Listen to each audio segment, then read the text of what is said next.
Love, peace, equality, understanding. Hell, damn, crap, shit, sex, religion, politics, feminism, abortion, race, terrorism, homosexuality, genocide, forgiveness, and hope. These are all words. Some of these are clearly a bit more family-friendly than others, while others are current controversial topics that plague America. And finally, some of these words fall into the well-known category we like to call curse words. Regardless of whether you think these words are good or bad, or if I should even be saying them in the first place, all of these words have power over us. As William Shakespeare had once stated, the pen is mightier than the sword. A phrase here meaning that the words we speak and read have more power over us than the physical actions we take. And this is absolutely true. Words have the ability to influence our thoughts and express our emotions. However, our words and the lessons that they impart are in danger. They're being stolen by a thief known as censorship, one that likes to hide under the pen name of protection. 99,121. That's how many words are in To Kill a Mockingbird. And for those of you who don't know, it's an amazing novel about race, justice, and growing up, told from the perspective of a young child living in the South during a period of segregation.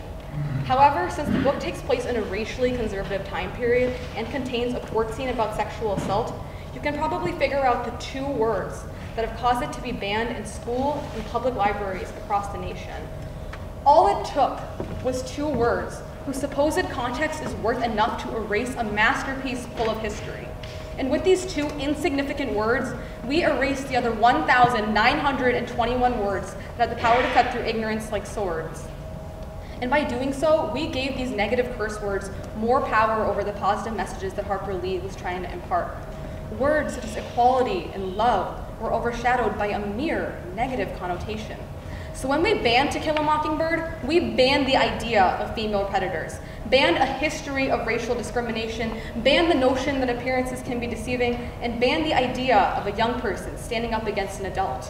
When authors write, they write with the intent that we can cut apart their stories and take away lessons from them, that we can cut up their words and scatter them all around, cut up their words and hope they make a sound, and yet we cut these words out of our school systems. And with it, we cut these messages from the minds of our youth. And I'm not just trying to talk about To Kill a Mockingbird here. Around the world, books and speeches are being banned daily. We are putting our efforts into the wrong agenda. By supposedly shielding our kids from the horror of the word shit, in the process, we're eliminating the words and messages that can help them understand each other. So as parents and school districts ban To Kill a Mockingbird, nobody is out trying to ban the prejudice in our schools.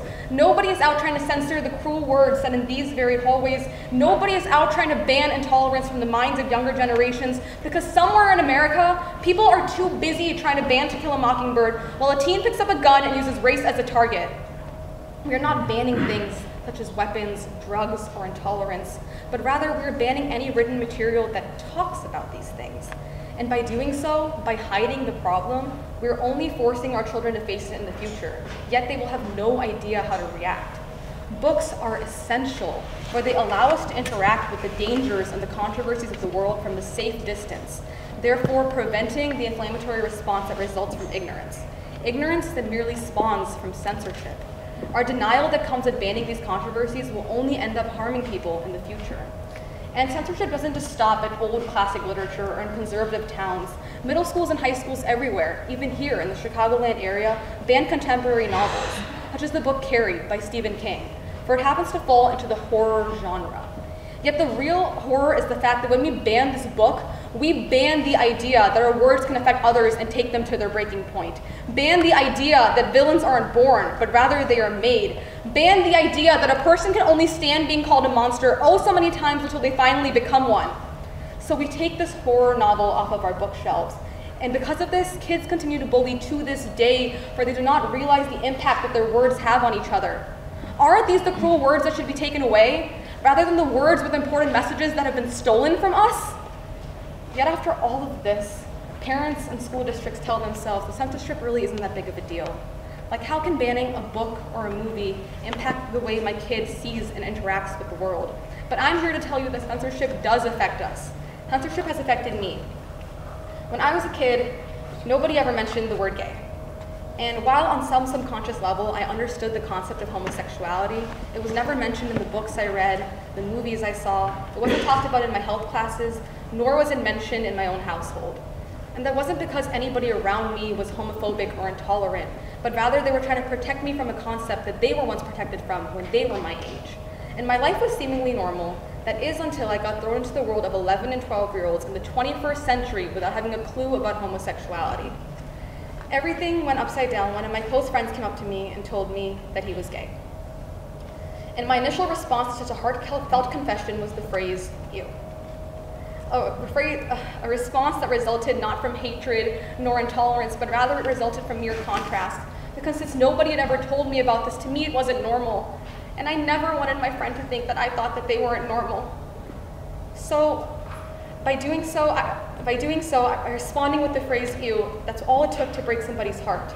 The heart of somebody who had trusted me and put me above their family to share such a heartfelt confession. The heart of somebody who believed and thought that they could depend on me, and I couldn't have let them down or responded in a worser way. And regardless of my views or any of our views on this topic, that doesn't give us the right to treat anybody with such disgust merely because they are different. So all it took was the phrase ew to lose somebody. So in an effort to protect me from hurt, I wasn't taught about the concept of homosexuality. Yet in the end, people did end up getting hurt. A friendship got hurt. Yet after all of this, I know this isn't anybody's fault. Parents only shield their kids from things that their parents had once shielded them from. Yet our society is only ever evolving, twisting forth into something where children are now forced to face these kind of topics at an earlier age. So rather than me trying to blame the parents or use the school system as a scapegoat, we must recognize that academic censorship is the problem. By denying us any controversies, school systems cherry-pick items they think are safe for us to learn. So we go out into the world with knowledge on important topics like the American Revolution. And while that's important and all, it has happened hundreds of years ago. The real revolution is the social one taking place right now, yet how are we expected to participate in it if we have no clue about any current and prevalent events? In this day and age, exposure to everything is essential. And by denying controversies, regardless of your views on them, we're only ensuring that intolerance and hatred will continue in future generations. By banning these things, we are not preventing them from happening. We are still forced to face them, yet we have no idea how to respond to such topics. Kids like me are told that they can fix the future, and we mustn't repeat the mistakes of the past. Yet how are we expected to fix the future if we are being denied the past in the first place? Why must we use censorship as a blanket check to ban not only curse words, but to ban materials that are considered too controversial for the classroom? I implore us all to take a second and realize that when we ban one word, we cut out the lessons of thousands more. So while we love our kids and our students enough to shield and protect them from the controversies and conundrums of the world, love them enough to not only take away their swords, but to maim their pens, we must eradicate censorship to ensure they end up loving each other. So regardless of your views on homosexuality, or feminism, or racism, or ageism, or terrorism, or politics, forgiveness, or equality, we must all at least be able to know that it exists.